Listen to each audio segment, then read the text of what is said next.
శ్రీమాత్రే నమ. జయ గురు దత్తాత్రేయ నమ. ఈ వీడియోలో మనం 2025 సంవత్సరం ఫిబ్రవరి నెల 1వ తారీఖు నుంచి 15వ తారీఖు మధ్యలో జరగబోయే పక్ష ఫలాలు తెలుసుకునే ప్రయత్నం చేద్దాం.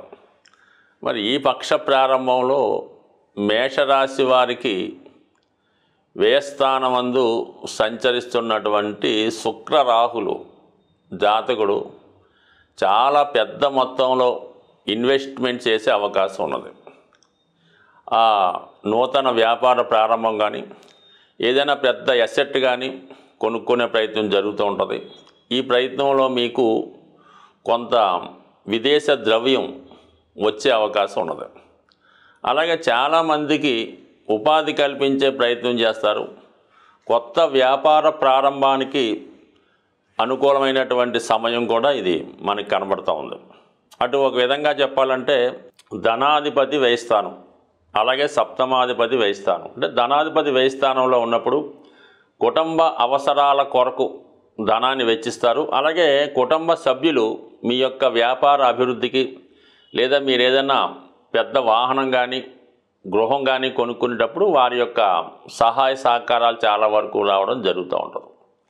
ఇక సప్తమ స్థానం అన్నది మీ జీవిత భాగస్వామి లేదా మీ వ్యాపార పార్ట్నర్సు లేదంటే మీతో వ్యాపార వ్యవహారాలు చేసే ఖాతాదారులు కూడా మీ యొక్క వ్యాపార అభివృద్ధికి చాలా వరకు సహకరించే అవకాశం ఉన్నది. ఇదే సమయంలో జాతకుడు ఏదైనా ఒక శుభకార్యం చేయడం కానీ గృహప్రవేశం కానీ వివాహం కానీ చేయడం, అలాగే చాలా పెద్ద మొత్తంలో అందరినీ మరి విందు వినోదాలతో కానీ ఏదైనా పార్టీ అలాంటివి చేసి చాలా వరకు తన ఆధిక్యతని చాటుకునే ప్రయత్నం అయితే జరుగుతూ ఉంటుంది. ఇక్కడ అన్ని రకాల వ్యక్తులను కూడా మీరు ఆహ్వానించి వారి యొక్క ఆశీస్సులు తీసుకుంటారు. వారికి తగిన ఆతిథ్యం ఇవ్వడం జరుగుతూ ఉంటుంది. అంటే ఏదైనా మొత్తం మీద ఒక కొత్త వ్యాపార ప్రారంభానికి ఇది చాలా అనుకూలంగా ఇండికేట్ చేయడం జరుగుతూ ఉంది. ఇక ధనస్థానంలో సంచరిస్తున్నటువంటి గురు భగవానుడు కూడా మీ యొక్క వాక్చాతుర్యం వల్ల అయితేనే మీ తెలివితేటల వల్ల అయితేనే కుటుంబ సభ్యుల సహకారంతో చాలా వరకు మరి వ్యాపారాన్ని అభివృద్ధి చేస్తారు. కుటుంబంలో ఏదో ఒక శుభకార్యం జరిగే అవకాశం ఉంది. అంటే గత కొంతకాలంగా వాయిదా పడుతూ వస్తున్నటువంటి వ్యవహారం అది ఏదైనా అవ్వచ్చు, అది వివాహం అవ్వచ్చు, లేదంటే ఏదైనా కొత్తగా ఏదైనా ఒక పుణ్య కార్యక్రమం, ఒక హోమమో, ఒక పూజ, ఇలాంటివన్నీ కూడా అంటే మనకి మొన్నటి వరకు ఫిబ్రవరి 5వ తారీఖు వరకు కూడా గురుగ్రహం వక్రగమనం వల్ల ఏదైనా కార్యక్రమం చేద్దామని మళ్ళీ మధ్యలో ఆగిపోయి ఈ విధంగా వాయిదా పట్టు రావడం జరుగుతుంది. మరి ఫిబ్రవరి 4 తర్వాత గురువు రుజుమార్గంలోకి రావడం వల్ల మరి కుటుంబం అంతా ఒకే మాటకి రావడం వల్ల కంపల్సరిగా ఏదో ఒక శుభకార్యం రావడం జరుగుతుంటుంది. అదే కుటుంబంలో ఒకరికి ఆదాయం కూడా లేదంటే హోదా పెరిగే సూచనలు ఉన్నాయి. ఇంకా కుజుడు తృతీయ స్థానంలోకి రావడం జరిగింది. ఇది ఇంపార్టెంట్ అన్నమాట. ఈ రాష్ట్రాధిపతిగా ఉన్నటువంటి కుజుడు వక్ర గమనంతో అత్యంత బలవంతుడై తృతీయ స్థాన సంచారం జాతకుడికి ఒక విధంగా నూతన ఉత్సాహాన్ని, ఏదైనా కొత్త కార్యక్రమాలు ప్రారంభించడానికి తగు విధమైన ప్రోత్సాహాన్ని, సహకారాన్ని ఇవ్వడం జరుగుతూ ఉంటుంది. సో అలాగే ఏదైనా మరి మీ యొక్క చిన్ననాటి స్నేహితులు, పాతకాల మిత్రులు లేదా మీ అన్నదమ్ములు మీ అభివృద్ధికి సహకరించే అవకాశం ఉంది. బట్ ఏదైనా ప్రయాణాలు చేస్తున్నప్పుడు కానీ అతి సాహసంతో చేస్తున్నటువంటి కార్యక్రమాలు చేస్తున్నవారు అంటే అటువంటి వృత్తిలో ఉన్నవాళ్ళు కొంతవరకు జాగ్రత్త అన్నది వహించవలసి ఉంటుంది. ఇక మనకి శని భగవానుని యొక్క లాభస్థితి ఇంచుమించుగా కొద్ది రోజులు మాత్రమే, అంటే ఇంచుమించుగా మనం ఫిబ్రవరి ఎంటర్ అయ్యాం కాబట్టి మార్చి నెలాఖరు వరకు మాత్రమే ఉండే ఈ లాభస్థాన స్థితి చాలా వరకు మీకు ఏదైతే రావాల్సి ఉంటాయో అభివృద్ధికరంగా ఏదైతే మీకు రావాల్సి ఉంటాయో అది ఉద్యోగంలో ప్రమోషన్ అవ్వచ్చు, లేదంటే ఏదైనా స్థిరాస్తి పంపకాల్లో మీ భాగం రావచ్చు, లేదంటే వ్యాపార లావాదేవీల్లో మీ వాటా రావచ్చు. అది ఏదో ఒక సమయంలో మీ చేతికి వచ్చే అవకాశం ఉంది. అది మీ అవసరానికి సరిగ్గా మీకు ఏదైతే ఒక పెద్ద బడ్జెట్ పెట్టుకున్నారో దాని అవసరానికి తగు విధంగా మీకు ఇటువంటి ధనం లాంటిది మీకు రావడం జరుగుతూ ఉంటుంది. మొత్తం మీద ఈ గ్రహాల యొక్క సహకారం చాలా అనుకూలంగా ఉంది.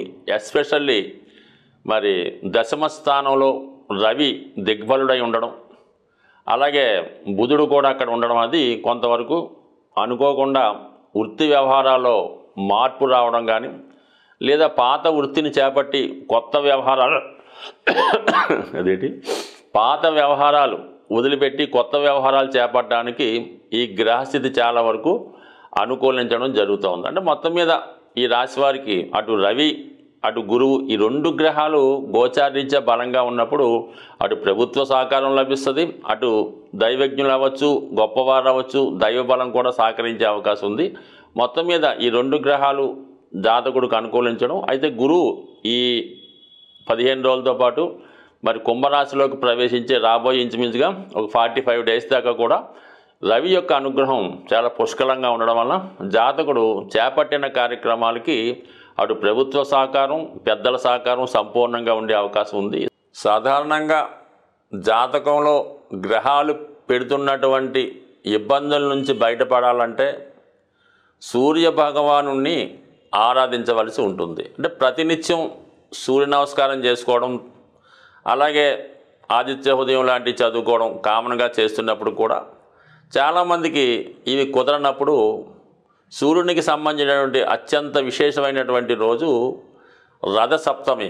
అంటే సూర్యుడు తన యొక్క రథాల వేగాన్ని పెంచుతూ అక్కడి నుంచి ఎండల యొక్క తీవ్రత పెరగడం జరుగుతూ ఉంటుంది. అంటే ఫిబ్రవరి 4వ తారీఖున వస్తున్నటువంటి రథసప్తమి రోజు విధి విధానంగా వారి యొక్క ప్రాంతీయ ఆచారాలను బట్టి సూర్య భగవానుడికి పూజ చేసుకోవడం జరుగుతూ ఉంటుంది. అంటే సూర్య భగవానుడికి ఏంటంటే పాయసం నైవేద్యంగా పెట్టడం జరుగుతూ ఉంటుంది. అంటే పురాణాలు చెప్పిన ప్రకారం సూర్య భగవానుడికి దంతాలు పళ్ళు సరిగ్గా ఉండవు కాబట్టి మెత్తని పదార్థాలు నైవేద్యంగా పెట్టవలసి ఉంటుంది. మరి ఆ రోజు సూర్యుని దిక్కు అంటే సూర్యుడు ఉదయించే దిక్కులో ఈ ఆవు పేడతో చేసినటువంటి పిడకలు సేకరించి దాంట్లో రాజేసి దానిపైన ఒక రాగి పాత్రలో కానీ స్టీల్ పాత్ర కాకుండా వేరే పాత్రలో కొత్త దాంట్లో వీలైతే మరి ఆవు పాలలో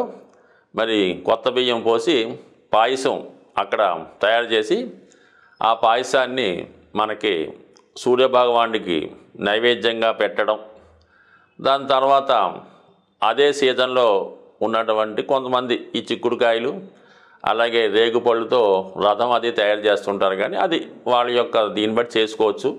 ఏదైనా పాయసం నైవేద్యంగా పెట్టడం వల్ల ఒకటేంటంటే దీర్ఘకాలంగా ఉన్నటువంటి అనారోగ్య సమస్యలతో బాధపడుతున్నవారు, దీర్ఘకాలంగా అనారోగ్య సమస్యలతో బాధపడుతున్నవారు, ఆర్థిక సమస్యలతో బాధపడుతున్నారు, వివాహం వాయిదా పడుతున్న వాళ్ళు ఖచ్చితంగా ఆ రోజు ఈ సూర్యభగవాన్ని పూజ చేసి ఇంచుమించుగా ఆ రోజంతా కూడా చాలా నియమంగా ఉంటూ వీలైతే ఆ సూర్య ప్రసాదాన్ని నైవేద్యంగా ఆ రోజు గడపడం వల్ల, అలాగే సూర్యాష్టకం, ఆదిత్య హృదయం చదువుకోవడం వల్ల చాలా వరకు సూర్యభగవాను యొక్క అనుగ్రహానికి పాత్రలు అవుతారు. అంటే సూర్యభగవాను యొక్క అనుగ్రహం ఉంటే 100% జాతకుడు ఎటువంటి సమస్య అన్నా బయటపడతాడు.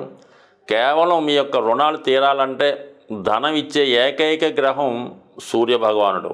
ఆ సూర్యభగవాన్ని మీరు ప్రసన్నం చేసుకోండి. ఎందుకంటే మరి సూర్యుడు తన యొక్క ఈ మకర రాశి నుంచి స్టార్ట్ అయిన ఈ ప్రయాణం మేషరాశిలో ఉచ్చస్థితి, అక్కడి నుంచి ఈ కత్తుళ్ళు ఇవన్నీ ఎండలు పెరగడం ఇవన్నీ ఉన్నాయి. కాబట్టి ఏదైనా జీవితాన్ని అభివృద్ధి పరుచుకొని మంచి మార్గంలో వెళదాం అనుకున్న వాళ్ళకి, అటు ఐశ్వర్యం ఆరోగ్యం పొందాం అనుకున్న వారికి ఈ యొక్క రథసప్తమి విశేషమైనటువంటి పుణ్యదినంగా మరి అందరూ కూడా చేసుకోవడం వల్ల ఖచ్చితంగా మీకు సూర్యభగవాని అనుగ్రహంతో అష్టైశ్వర్యాలు ఆరోగ్యం కలగాలని కోరుతూ, చాలా వరకు మనకి గ్రహస్థితి బాగుంది, అన్ని సౌకర్యాలు ఉన్నాయి, అయినా దీర్ఘకాలంగా సమస్యలు ఎదురవుతూ ఉంటాయి. ముఖ్యంగా ఏంటంటే ఆ కుటుంబంలో ఉన్నటువంటి పిల్లలు వివాహాలు వాయిదా పడడం, ముఖ్యంగా భార్యాభర్తల్లో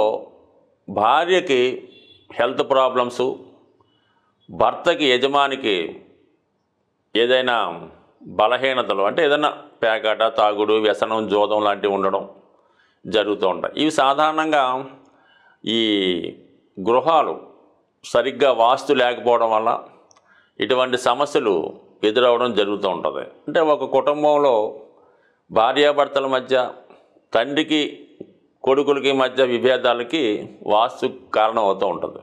ఇది ఇల్లు మనం కట్టుకున్న తర్వాత 7 సంవత్సరాల తర్వాత దీని ప్రభావం చాలా వరకు ఎక్కువగా ఉంటుంది. ఈ వాయువ్య దోషం ఉండి ఎక్కువగా ఆర్థిక పరంగా ఎంత ధనం ఉన్నా కూడా అప్పులు తీర్చలేకపోతూ ఉంటారు. వాయువు దోషం ఉన్నప్పుడు ఏమవుతుందంటే ప్రేమ వివాహాలు, పెళ్ళిళ్ళు వాయిదా పడడం జరుగుతూ ఉంటుంది.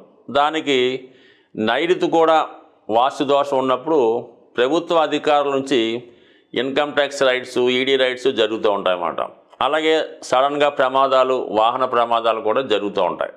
సో అందువల్ల ఏంటంటే చాలా కాలంగా దీర్ఘకాలికంగా సమస్యలతో ఇబ్బంది పడుతున్నవారు, మరి గోచారంతో పాటు మీరు గృహ వాస్తును కూడా సరి చేసుకోవడం వల్ల ఏమవుతుందంటే చాలా వరకు చిన్న చిన్న సరిదిద్దులు కూడా ఉంటాయి. అవి సరి చేసుకోవడం వల్ల చాలా వరకు సమస్యలు సాల్వ్ అయ్యే అవకాశం ఉంటుంది. కాబట్టి జీవితంలో ఎవరైతే బాగుపడాలి, మనం స్థిరపడాలి, కుటుంబం అంతా బాగుండాలనుకున్న వాళ్ళు ఒక్కసారి మీ యొక్క వాస్తును కూడా మీరు గమనించి, ఎందుకంటే ప్రతి ఒక్కరికి కూడా కొంత నాలెడ్జ్ ఉంటుంది కాబట్టి దాన్ని గమనించి మరి అనుభవజ్ఞమైనటువంటి వాస్తు సిద్ధాంతుల్ని సంప్రదిస్తే కంపల్సరిగా మీ యొక్క దీర్ఘకాలిక సమస్యలు పరిష్కారం అయ్యే అవకాశం ఉంది. స్వస్తి.